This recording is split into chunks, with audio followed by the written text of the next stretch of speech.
if I lost it all, 110%, I can go out there and build what I built. So building a £4 million portfolio in 3 years, I guarantee I can go out there and do it again and do it in lesser time. Even in a single year, I can achieve the same result. Alfred Dzadey, multi-award-winning entrepreneur and property investor. He previously worked as a contracting project manager for Jaguar Land Rover, and then he founded his own property business specializing in the acquisition, development, and letting of high-spec spaces. His accolades include New Property Investor of the Year in 2021, Best Entrepreneur in Real Estate at the 2022 International Property Awards, and the finalist of Young Entrepreneur of the Year at the 2022 British Entrepreneur Awards. So as you know, he's decorated. There's a lot of wisdom that we're going to get today. So it is my honor and privilege to introduce Alfred Dzadey to the podcast. No, I appreciate that. That was a very good intro. That's probably the best intro I've had. So I appreciate that. Well researched and man. Welcome. I wanted to make sure that, you got your flowers. This is what I like to do on this podcast. Make sure people know that, you're speaking with credibility and elegance, man. So, I appreciate that. Thank you. Firstly, man, Happy New Year, 2025. You're the first guest on, really? on our podcast. Let's make it a big one. Yeah, no, it's exciting. So I'm really excited for today's conversation. Yeah. And it's something that I've been looking forward to for a while. I know that our listeners are going to get a lot of value in terms of your story and, the insights that you have in property and, of course, how you've managed to develop this invincible mind.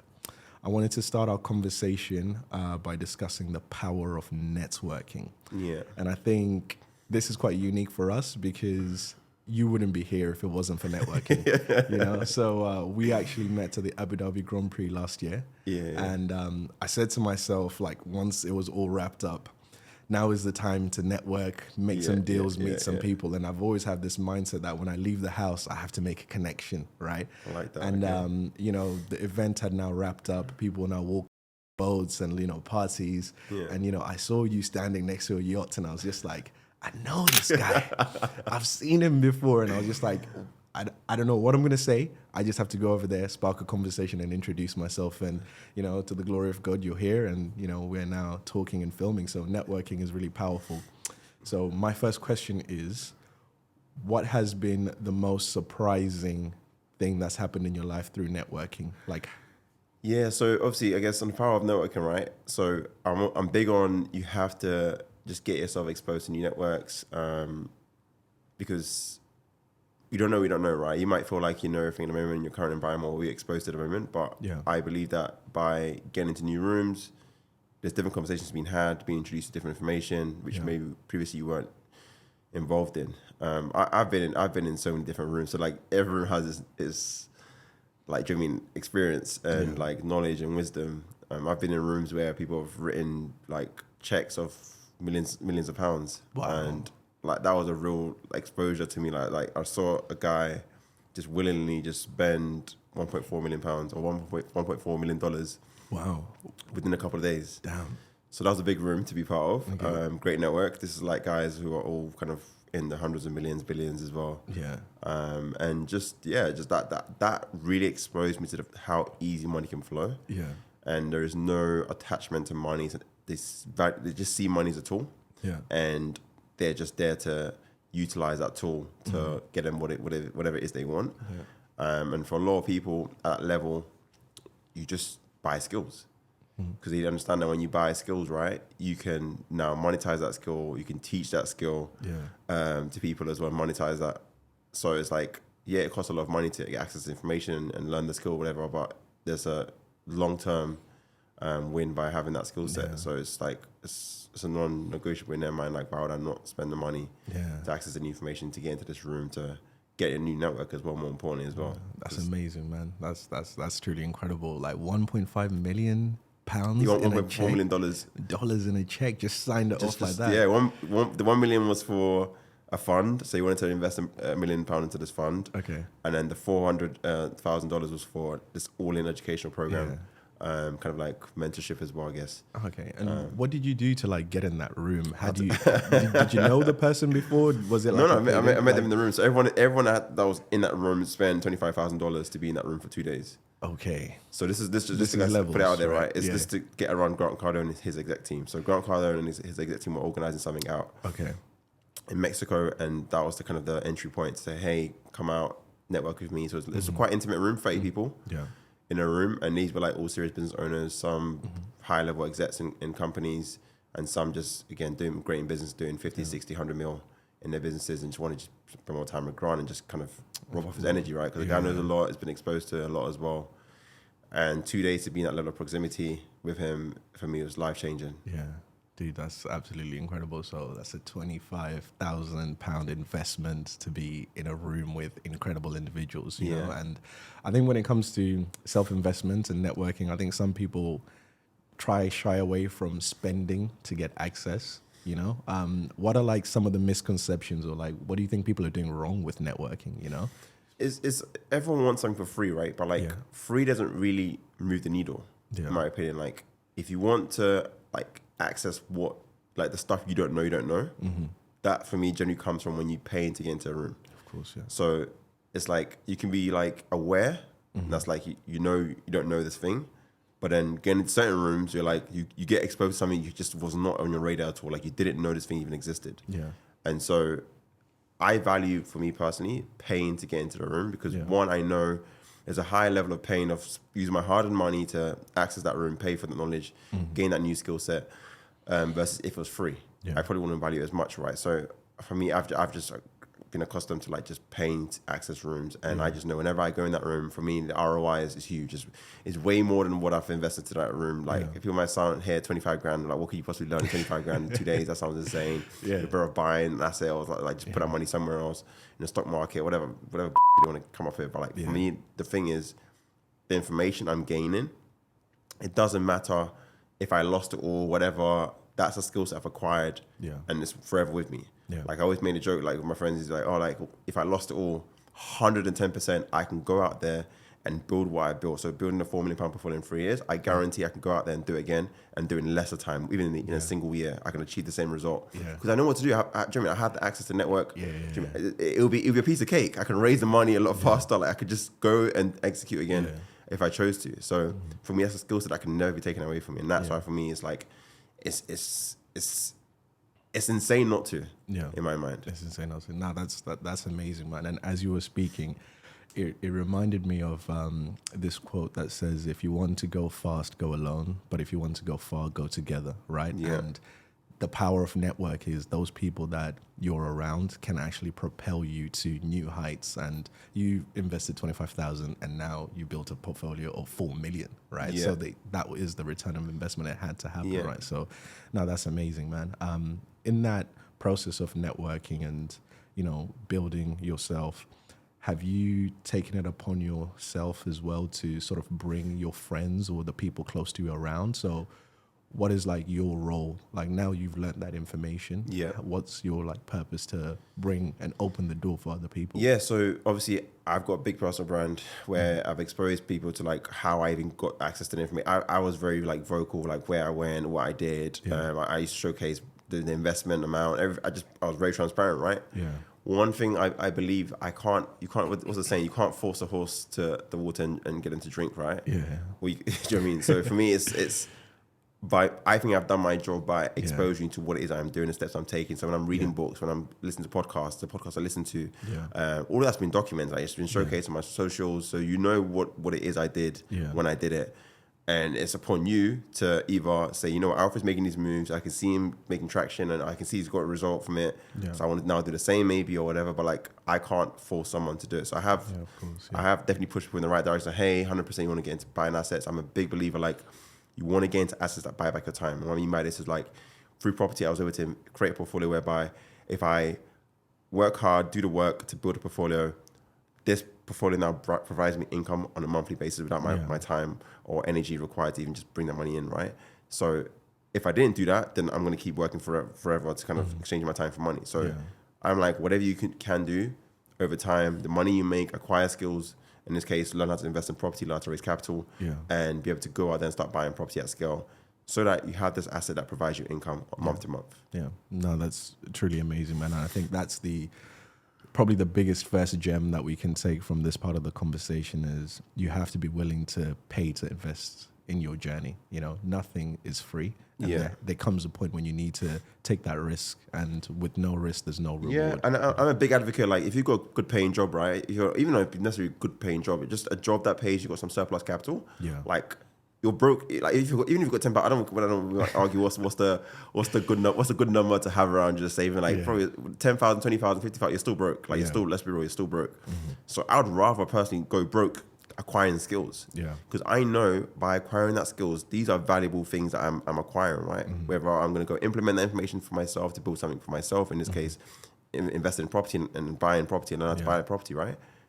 That's a skill that I've got for life. I can teach. I now teach people how to do this because everyone's seen what I've achieved, right? Like, oh, hey, Alfred, how did you do it? Like, I want to learn from you. Mentor me, please. Yeah. That skill set's now been monetized into being able to help people around me and educate them on the same thing. Yeah. No, that's true. So it's, for me, it's like, it's a no-brainer. Like, why would you not, especially when you have the resource or the money to be able to access information, utilize it? Why would you not use it? Yeah, that's a very good question. Why would you not use it if you have the resource, right? Like, what are you waiting for? What's holding you back? And some might argue I'm not fortunate enough to be able to have the tens of thousands required to invest in yourself. And I get that. Like, there's the seasons, right? So I was once upon a time, people look at me now and be like, oh, Alfred's made it. He's great, right? But like, I was once upon a time the guy who used to do shitty jobs. Like, I've done a warehouse job. I've done I was waiting as a waiter in one of these luxury hotels and waitering around tables. I've done being a steward at a football club. Like, these are like just what, £10 at a time, £10 an hour. Yeah, if like, even that. I think maybe even less than maybe £8 an hour jobs. Like, I've done the graft. Like, I've done the long hours, crazy. I've done like 2 shifts in one day, just trying to make as much money as possible. Yeah, like, you have to sacrifice things, and that's just a season of your life. You just cool. The goal is to have this, so I can do that. So I'm going to make sacrifice, work hard. In a way, kind of kill yourself in terms of like just trying to like. Do you know what I mean? Do as much as possible. Why you got the energy as well? Yeah, while you have the energy. No, that's do you know what I mean? Yeah. No, that's truly, truly, truly powerful, man. And it's inspiring to hear how your mind seems grounded, your mind seems focused, and your mind seems almost ruthless in that approach, right? And I think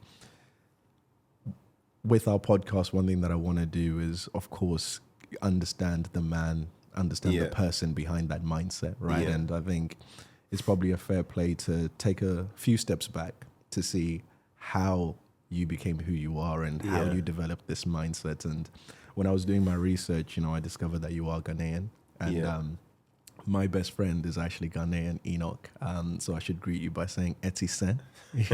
Hopefully I pronounced that correct. And not bad. So last year in October, he was actually getting married, and I went to his wedding. I was the best man at his wedding, and I was introduced to like the depth of Ghanaian culture, the kente, food, the music, everything was incredible.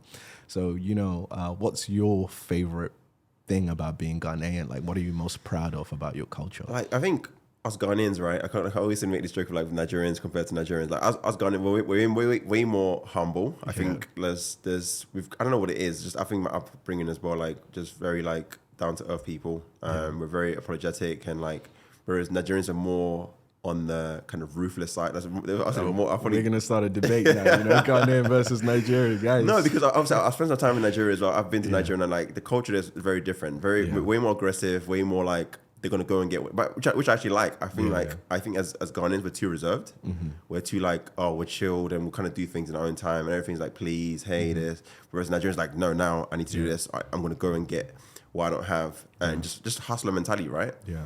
So for me, that's a great trait, and maybe something that we can learn from our fellow Africans, which is to kind of be in that mentality of like, I'm a hustler. I can go out there and everything. It's just being abundant in your mindset, right? Like, I can go out there and get whatever I want. Yeah. As long as I don't give up, I can go and do it. Yeah.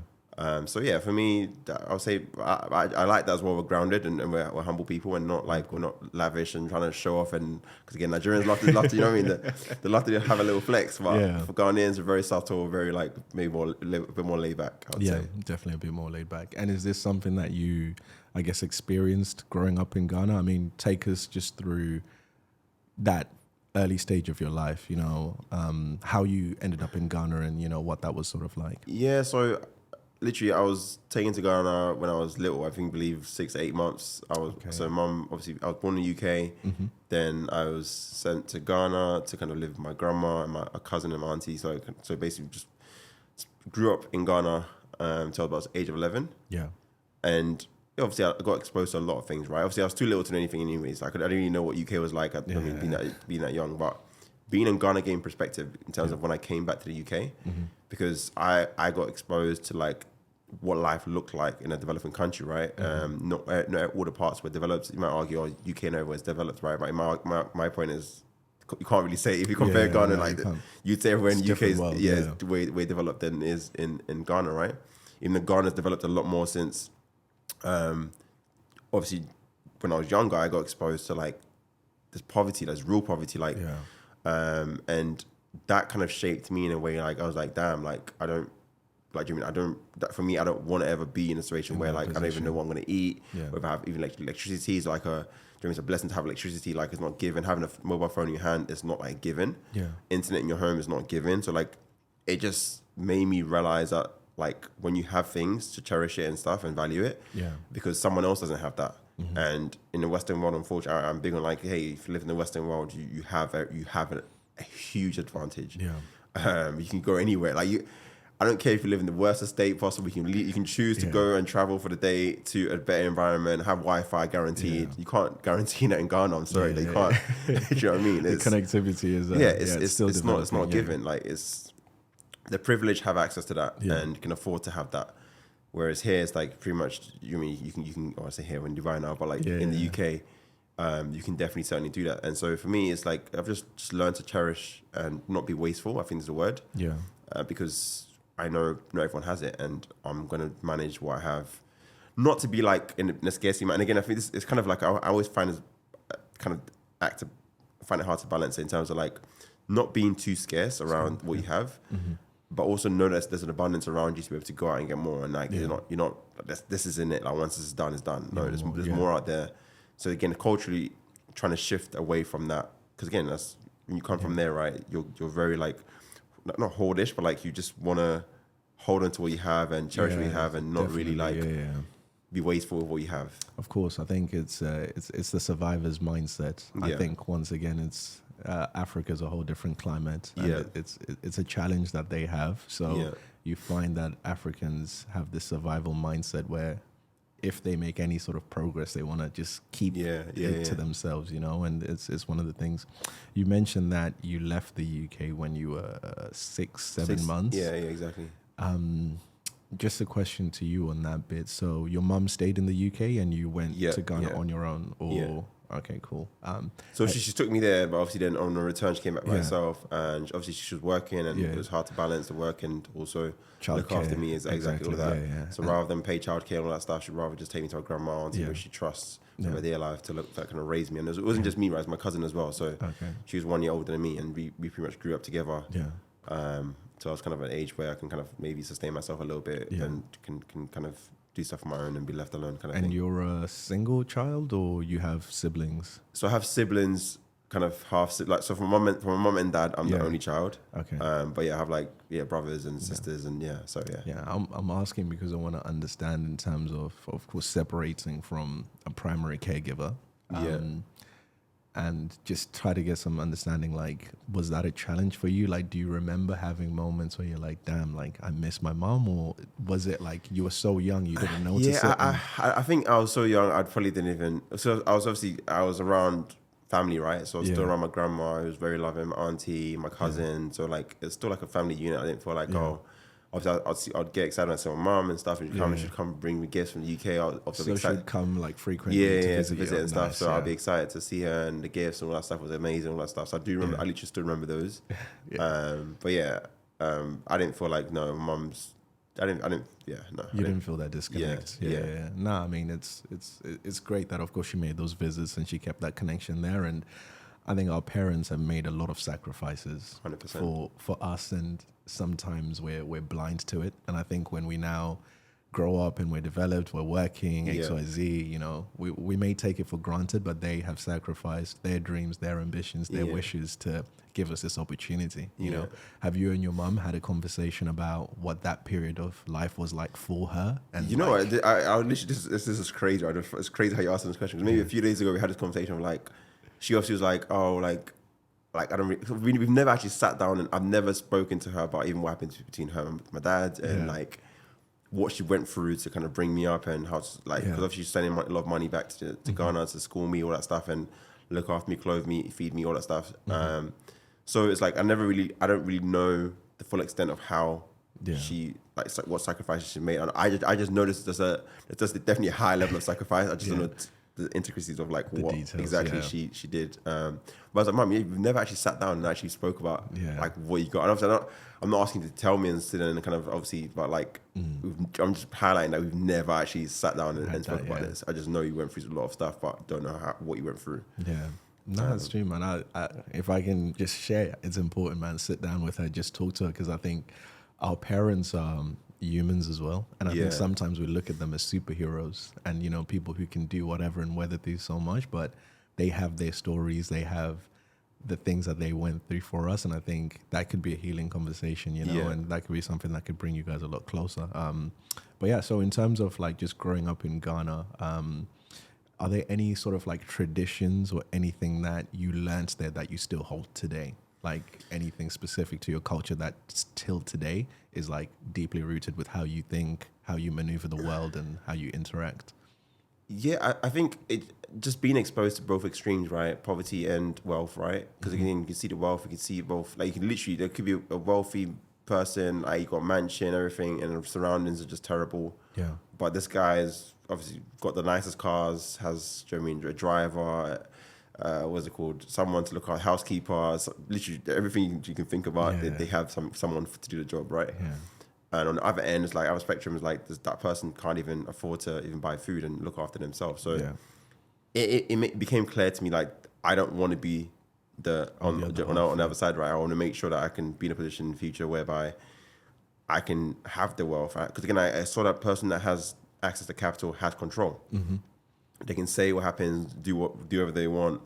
And so I'm like, if I'm going to choose what I want to become, I want to become the guy who's got the control. Yeah, of course. And of course, that's kind of been imprinted in me. And that's why I'm ask, why are you so ambitious, or why do you want to strive for more? And I'm like, well, because I know what the other side looks like. Yeah, I don't want to go there. That's for sure. Do you know what I mean? You've seen the other half, right? Yeah, I've been exposed to it, so like I know what life can be like if you get it wrong. Yeah, and I want to make sure that moving forward, my family, generation to come, whatever, is way more empowered, way more knowledgeable. Because again, I've realized and I've seen that the person that has amassed wealth just had an information advantage. Yeah, like, and we can. This is all cultures, right? It doesn't matter what background, whatever you're from.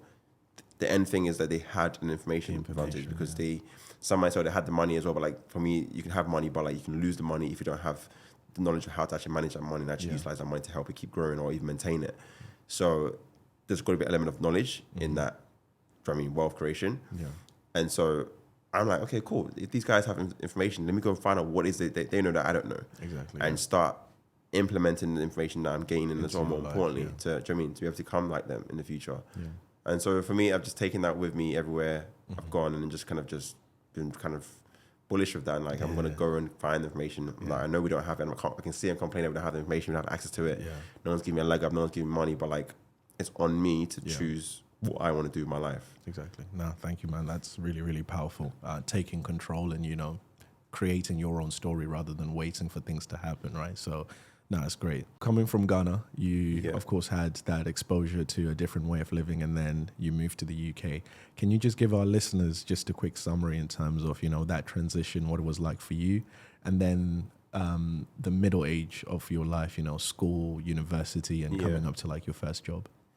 So like obviously came to the UK at the age of 11. Mm-hmm. It was basically primary school, so class 6, year 6 is what they call it in the UK. And that was kind of the last year before you kind of go into secondary school. So did the year there. Obviously, again, coming back, I don't know if I had, I would say I had an accent. So obviously, there's also I'm around like a lot of white more kids. I've never been exposed to a lot of white kids. So they were all white. I was very minority. It was like maybe 4 or 5 black people, like in a class of like 30 people. Mm-hmm. So that was different and had to get used to that. Of course. Then obviously, going into secondary school, we did something which was very good, which was like an icebreaker.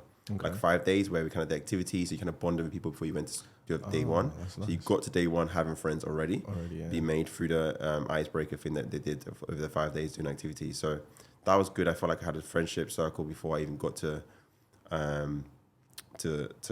day one of secondary school, and these friends they're still my friends. We still speak. So like that one that was created in those 5 days, that is solid, right? Yeah, solid. Yeah. No new friends, just literally, same circle. literally. Also, I've been exposed to different networks and different people. So but like in terms of like that core, like that's my root. That's where a lot of strong friendships have been built from, for sure. Yeah. And then obviously, being in the school that I was in Southeast London. The school that I went to anyways wasn't the best. It was an okay school, public school, and just learned a lot through that process of the years. Just kind of being around, just know how to be street smart and just be handling yourself in London, because a lot of crime in London, a lot of things happen, gangs, all that stuff. And I think coming from my biggest fear was like someone rocking up to the door trying to look for trouble, or like even police, or like, so I never wanted to bring any trouble. I was like, I had friends that did whatever they did, but like I'm not like involved. I don't want to bring that to my name and my family and all that stuff. So, and I think that came from being in Ghana and kind of just having discipline and stuff. So just kind of stayed away from all that kind of stuff and just stayed focused on just getting my education. And in the time I was thinking about getting educated, going to uni, getting a good job, and that's literally what I did. So progressed into like sixth form, obviously did more on the physics, math side, and then went to university to do aerospace engineering. You studied aerospace? Yeah. Oh, okay, nice. So again, once upon a time, I had this ambition to become a pilot. I thought this is a life I wanted to live. I wanted to fly around, and I think again, maybe Ghana, like just seeing all these huge planes flying over the skies, and I thought it was cool, and that's what I wanted to do. And that was kind of the going into uni. Like I'm good at maths and physics. Let me cater to like a subject which kind of has those as part of the foundation, and that's literally what I did. So, but then quickly realized there was this big bill of like paying, I think at the time 20 or 30K for flying lessons out in the US, and I was like, I don't have like, literally I have my student loan which covers the degree, but this is like extra curriculum to become a pilot. So it's basically aerospace with pilot studies, and you can only do the pilot studies part of it if you had the money, which I didn't know at the time. So kind of when it came to the times, like, hey, so we're looking to start getting everybody ready. Like it's just 23 or 24,000 pound, whatever the number was. And it's like, we need to kind of talk about how we're going to make this payment and get you out to the US and start doing flying lessons to progress your flying studies. And like, I've never seen that kind of money to even had that sat there. How old were you then? Maybe 19, 20. 19, of course. So I was like, no way. Like, where's that money even coming from? I can't go to the parents and be like, oh, mum, dad, I want to do pilot studies. Like, no, I want to become a pilot. Have you got £20,000 they can give to me to just go and study and become a pilot? Like, so I had to drop that and just kind of just finish on the aerospace engineering studies. And while we're there, just a quick question, and this is once again to do with mindset, because this is really what we want to get out here. What was that like? Because that was your dream. Did you feel like you grieved it? Was it easy to get over? Like, or was it like, what am I going to do now? Like, what sort of things did you tell yourself? It definitely wasn't like, obviously it was a dream to become a pilot. And for me, I don't know if it was like, it was more, I just found it cool, I think, more than I wanted to become a pilot. I think even now, I still think I'm going to do flying lessons. I'm still going to have a PPL and be able to fly like a 2-seater plane, whatever. I just see it as a cool thing to do, and a cool thing to say, hey, I can fly a plane, right? But I think when I looked at it, and as I grew older, and I was like, hey, what's the life of a pilot? Like, pilot travels all the time, they're barely home, 4 days in the country, and then out 4 days in another country. Is like a bit, like, how do you have stability as a family? So I was thinking long term, maybe this isn't a career that I want to be in anyways. So I wasn't really hit back by it. I just kind of it was more of a wake up call to say, okay, cool, you don't have money. That's what I took from it. Like, you couldn't make a choice at that time because you didn't have access to capital. Okay, so now I'm seeing the link in terms of as you've grown up. Now it's like, I have to. You have to have it. I can't be in that position again. You only get the choices out of life, like the best choices out of life, if you have money. So the goal is to have this thing, and I know people might say, "Oh, it's money hungry." It's not money hungry. I just understand we live on planet Earth. Planet Earth requires money to be able to do a lot of things. So if you want the best choices, you need to have this thing called money. And so I will do anything and everything to acquire the skills to become valuable in the marketplace, to be able to attract Yeah. that money so I can have the choices. Yeah. It's as simple as that. Yeah, and money brings that freedom of choice, right? Exactly. So yeah, we definitely can't underestimate the opportunities that brings. So now we're connecting the dots in terms of course, this desire. So you weren't able to become a pilot. You took a transition, and how then did you switch from seeking a career to be a pilot, getting that rejection, then now becoming a multi-millionaire with property? So what was the change? Because So obviously, I still went down the traditional route of being in the corporate world. I decided to become a project manager, and very quickly realized as well in the engineering world, Yeah. you can either be on the technical side of things, i.e. being a technical engineer, or kind of being in the manager side of things where you kind of manage engineers. Yeah. And so in the projects, I kind of realized that was kind of my core strength. I wasn't really a technical person. I high level wanted to talk about things, but not get into the details of it. So learning that by myself, I then utilized that to be able to go and find a contracting job at Jaguar Land Rover, a car company, and be a manager there and be a project manager. So I did that. I think what was exciting at the time was landing a 40K job, thinking I've made it. I was like, well, again, once upon a time, you think, oh yeah, this is a great start, career start, £40,000 a year. Yeah. I think I was 21, 22 at the time. So that's a great start. Yeah. But then quickly realized, okay, this 40K is great, but like how do I get to 100K? How do I get to 150, 200? Yeah. And after that point, I've never really researched like what it meant to actually achieve that level of income. Yeah. And upon researching, realizing that, okay, it's going to maybe take 5-10 years to climb the corporate ladder, acquiring more skills in the role I'm in to be able to see the level of money. I was like, surely there must be like a better way of creating wealth. Yeah. And so that's where I kind of started to research, like, hey, how do people become millionaires? Like, what do they have as part of their asset classes and stuff? And again, for me, I was like risk averse. I was like, what's the sure way, which for me, a lot of people have done, is property. Yeah. And that's the one thing. So I didn't get lost. And again, I think this day and age we have, unfortunately, there's so much like opportunities to be able to make money and so many ways to make money. So it can be way more confusing. Yeah. Whereas for me at the time, there wasn't as much information as to what the different strategies were. It's like I just knew property was a vehicle that a lot of people that built wealth who are in the Forbes lists have as part of their assets classes. And that's like, okay, cool. Let me learn the skill of investing in property. Yeah. So I took my hard-earned money, invested into education on how to invest in property, and just got exposed to a whole new world of like how to create wealth. I was like, wow, my earning potential is way more than it would ever be in a working environment. I have more of my time back. I really gain assets that's past, that is generational in terms of it's beyond me. Yeah.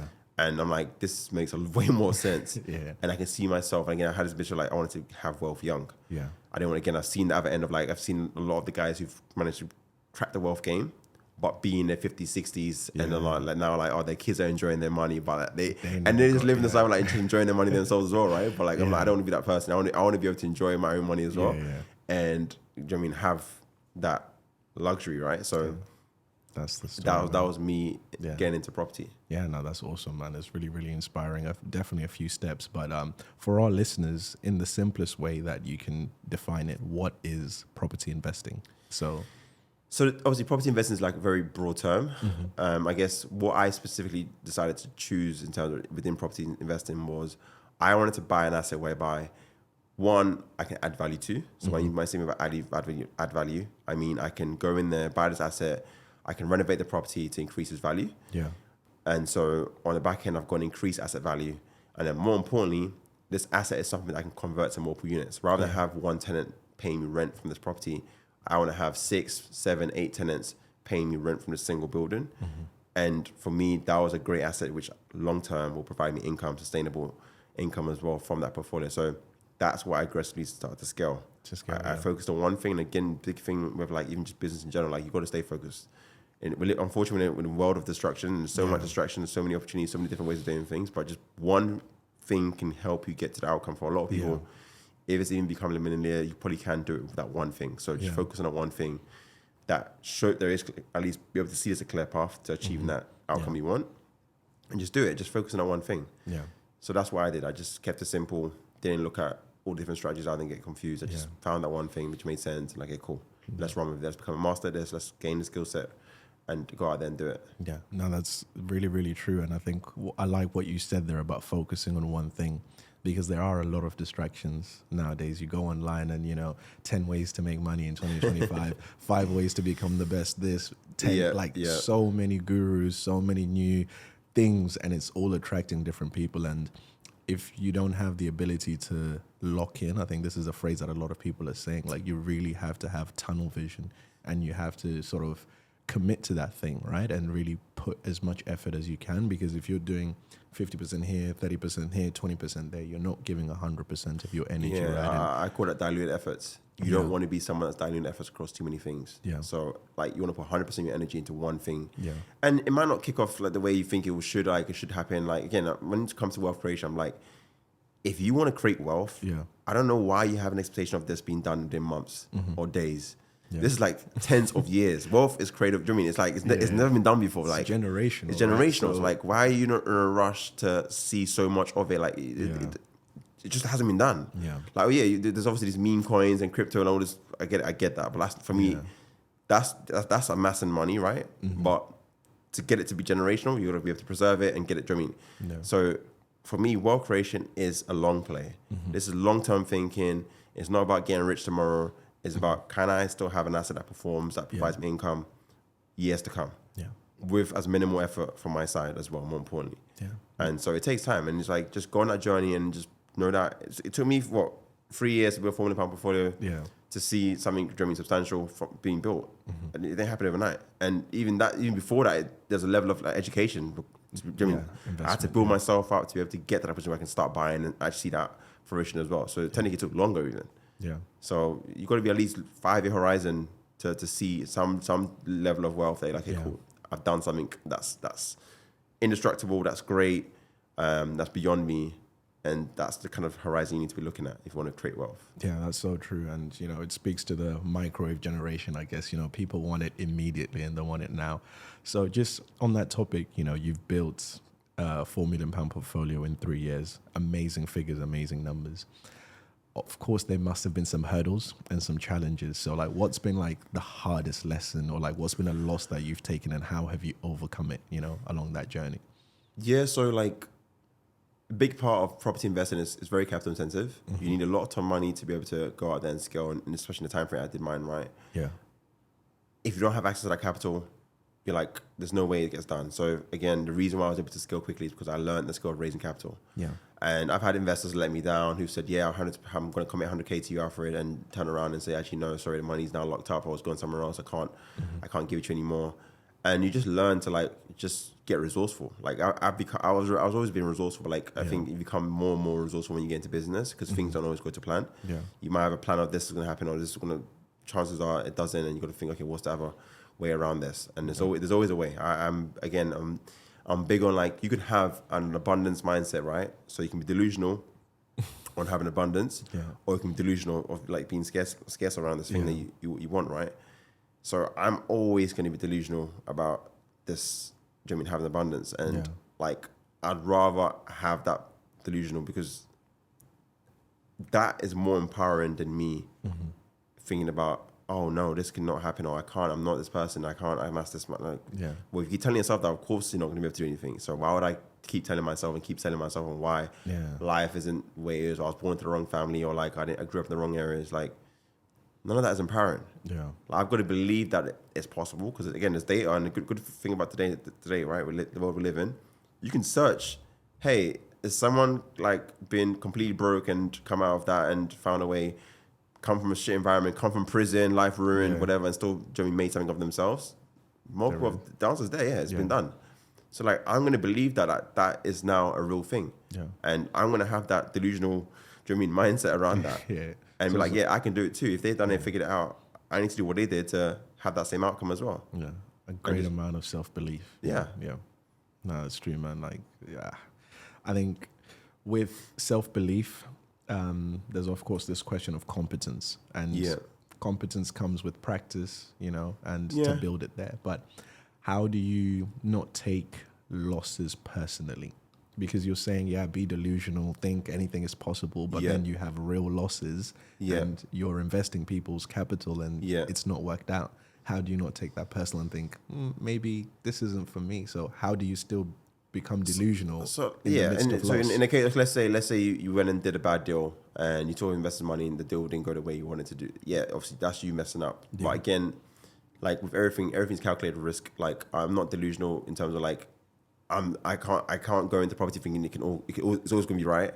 I know the things aren't going to go right. Things are going to get delayed.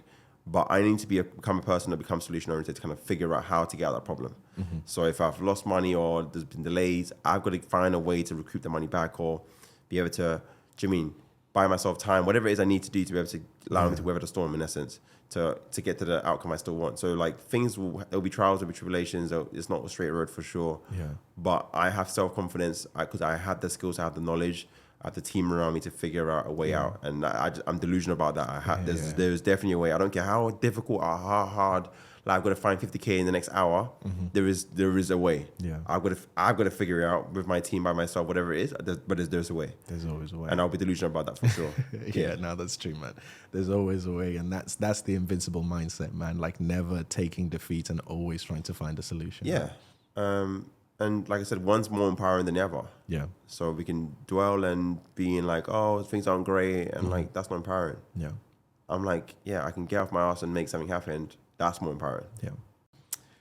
In a previous podcast, you said this quote, and it's really stuck to me. And I just wanted to hear you explain it a bit more. The concept of retirement is a poor man's mindset. I don't know any wealthy person who doesn't work. Can you elaborate on that? That was the room where I spent 25K. That a lot of things shifted in my mindset in that room, like because these guys rightfully could be on an island, or they can afford to pay for a private island or a boat or yacht, whatever, and be kicking back. It was a Saturday and a Sunday. All these guys didn't have to work. All these guys didn't have to be in that room on that day. Yeah. But they spent their hard-earned money to be in that room, to be around people who are at greater heights than they are, to learn from them. So for me, it's like, why would these guys all be for 9% of planet Earth? If they were those guys, they would probably be thinking of themselves like, I'm not going to be retired. But everyone in this room were like, no, we're here to work. Yeah. Like we're having a great time. We're mixing business with pleasure, all that stuff. That's great. But like, I still run a business. I still do work. I don't say I want to retire and just kick back and not do anything. Because again, I personally tried it. Right? I tried to kick back. Someone could argue, Alfred, why you not retire? Why you not just kicking back and relaxing? Yeah. Life gets boring. Yeah. Like I've got another, at least, God willing, another 50, 60, 70 years to come, right? And why would I not want to explore that to the fullest and just see what I can do on planet Earth while I'm here? Yeah. Why would I say God's given me because again, I guess perspective, right? Some people aren't fortunate to still be on planet Earth. Yeah. So if you are, why would you feel like it's a great idea to sit and waste away and not do anything with it and call it retirement? Because what, you achieve some level of monetary success? Yeah. Doesn't make sense. Yeah. There's so much you can. Do you mean even if you gain that monetary success, I kind of believe that now you can play life on free mode because now you can risk anything and it not really impact you because you're great. Your life is. I mean, you can take huge risks. Yeah. And so it's like, let's just go for big visions. That's like Elon Musk. Bro, the guy's got too much money. Him going to Mars is like beyond him. Like, do you know what I mean? It's not about him. Yeah. It's beyond. It's for the whole human species, to come. So it's like, that's again a guy that's made all the riches of the world, right? He's the richest guy on planet Earth right now. He's still working. And he's still working. Yeah. But someone's working a 25K job, 50K job, and is talking about looking to retire. I'm like, bro, what are you talking about? Yeah. Retire and do what? Yeah. Nah, that's so true, man. Like when I heard you say that, it really it was like a shift because I think for so long, we've been told, work hard, get your pension, retire, put your feet up. But then for so many people, they need to understand that retirement is a poor man's mindset. Like there is so much abundance. There's so much out there, man. And, I don't care if you're 70, 80, you could I see more and more now. People are 70 and 80 still actively doing stuff. Yeah. Because they just love the thrill of just doing more and not being like, bro, sit in a chair and watch TV all day. Like what's that about? Like, it's like, I'll never make sense of that now. And again, once upon a time, again, this is again, my evolution, right? Once upon a time, I used to think making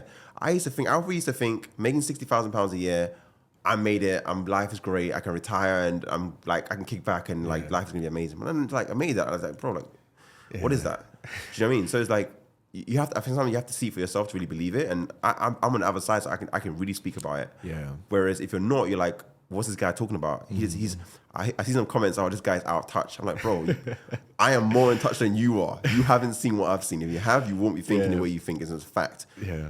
Like you won't be thinking the way you think, and you're only thinking the way you think now because that's what you've been exposed to. That's what you know as your reality. My reality, Alfred's reality is completely different. Yeah. And this is again being exposed to information. So for someone listening to a podcast right now, maybe they don't have a lot of capital themselves and they've always been interested and, had this passion about property. What is like one piece of advice you would give them to get started? It's a cliche answer, right? But like, you don't know, we don't know, right? So when I was starting out, I didn't think it was possible to be able to access money from people. So I didn't even know that was a possibility. I always thought I had to save my way there, earn my way there to be able to make the money. And I quickly learned that actually you can raise money faster than you can ever earn it or save it. Yeah. So again, the mindset is like, hey, I want to save my way, I want to earn my way to be able to start buying some property, but rather actually it's very, very slow. You can do that way, obviously you can, but like if you want to amass property sooner rather than later, you've got to learn that skill. So for me, it's getting educated because that's the first level. Acquiring knowledge is the first one that exposes you that it's possible and more importantly, how to do it. So once you have that, then it's like, okay, cool. It's now about implementing that information to actually make it a reality. So step one, like I said, I'll go broke, investing all my money into getting educated because I just know that at least I'm left with something that I can now apply to see a return on. Yeah. And that's a better than having money in the bank account, looking and opening my bank account, see I've got money left in it. It just doesn't make sense. Yeah, no, that's true, man. Get educated, get as much knowledge as you can to put yourself ahead. Amazing. And don't be scared to invest in yourself. People are very like, oh, it costs money and it's like £5,000, £10,000 to invest in my education sounds like a lot of money. I'm like, okay, what would you rather have? Be the person where you currently are and remains there forever, or take that bet on yourself, say, you know what, I'm going to spend £10,000 and educate myself. And even if it doesn't work out, at least you've explored that option, you tried it, you actually gave it all your best and it just didn't work out for you for every reason.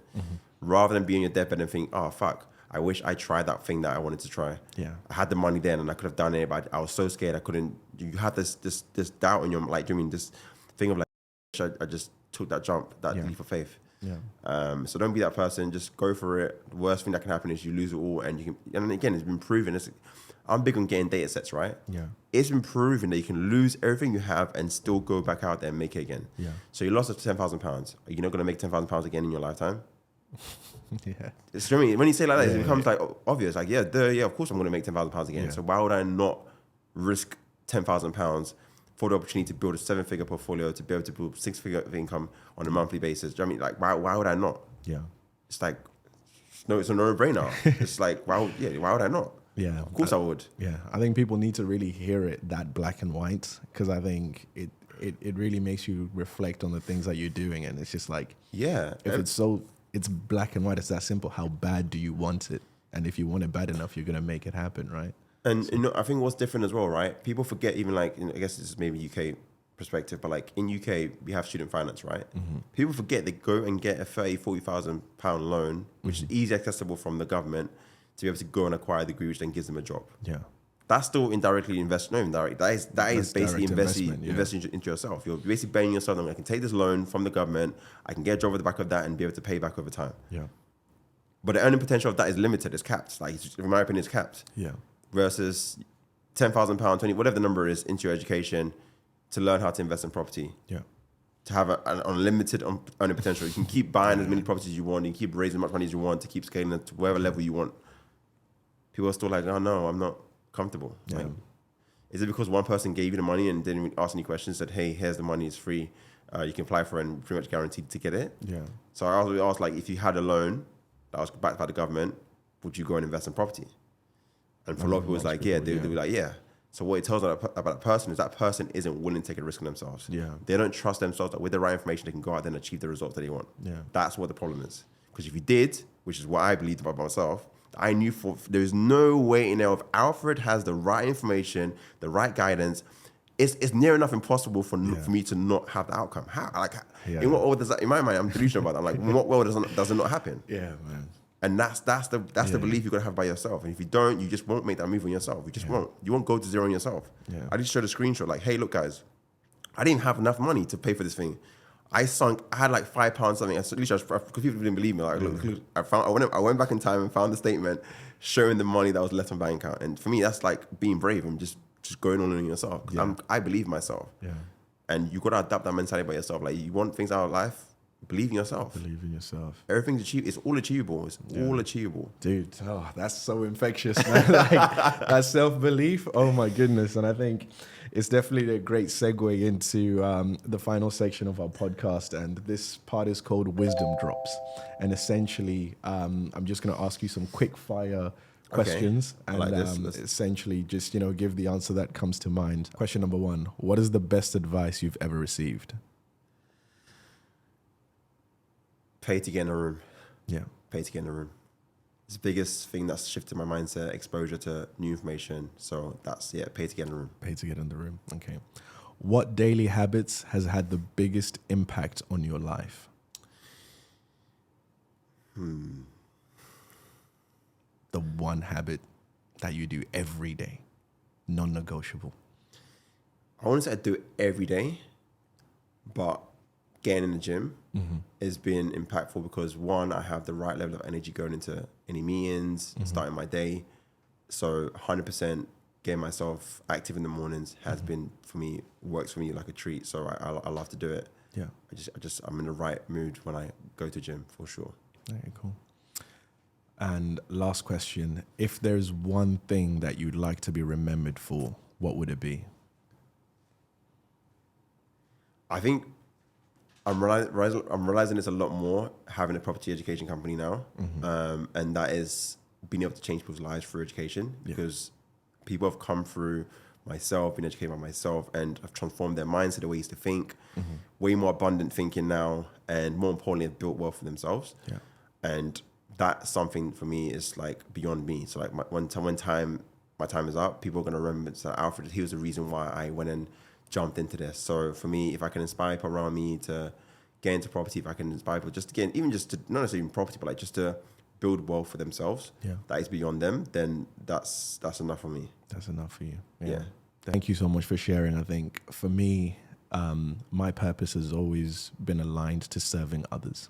And I believe that we have access to all of this knowledge, and the exposure, the life, the experiences, the lessons is to help someone else, right? So being remembered as someone who served and, made other people's lives better is just core to everything that I'm trying to do, right? So it's nice to hear that you share the same mindset with everything that you're learning and the mission that you're on, because your family, your son, everyone who's exposed to you, even me from this conversation, I'm like, believe in yourself. Like that's going to be ringing in my head, because I have some challenges with self-belief sometimes, and it's something that I could definitely do more of. So just hearing you speak so passionate and direct is like you're speaking. It's just finding data. The self-belief thing is like, it's hard to believe in yourself. I guess I've been delusional either way about myself, my ability, but like the more, if I can find something that proves what I'm thinking is real, I can see that someone's made 10 million pounds. I can see someone's made 100 million pounds, and I can meet them like we're sitting here like this right now. That becomes, that does a lot for my self-belief. I'm like, it's possible. It's real. It's not a dream. It's not, I don't dream to become this or I dream to access this. No, I just met someone who's shown me everything. It's real. It can be done. I just need to figure it out. If they can do it, I can do it. Right? Yeah. And it's a mental model that I've adopted. Like, if they can do it, I can do it. Why not? If one man can, why can't I? Yeah. Exposed to information, exposed to a different way of living, and exposed to more. So thank you very much, Alfred. So much gems, so much inspiration, and thank you for spending time with us today and just sharing your wisdom. Really, really do appreciate it. No, it's been a great podcast. I hope the audience obviously got some stuff out of this, and just more importantly, just don't just hear this. Actually internalize it and do something with that information. Perfect. If you guys want to connect with Alfred and learn more about property investing and just follow him on his journey, all his links will be in the description of this video. Thank you so much for watching. Stay invincible.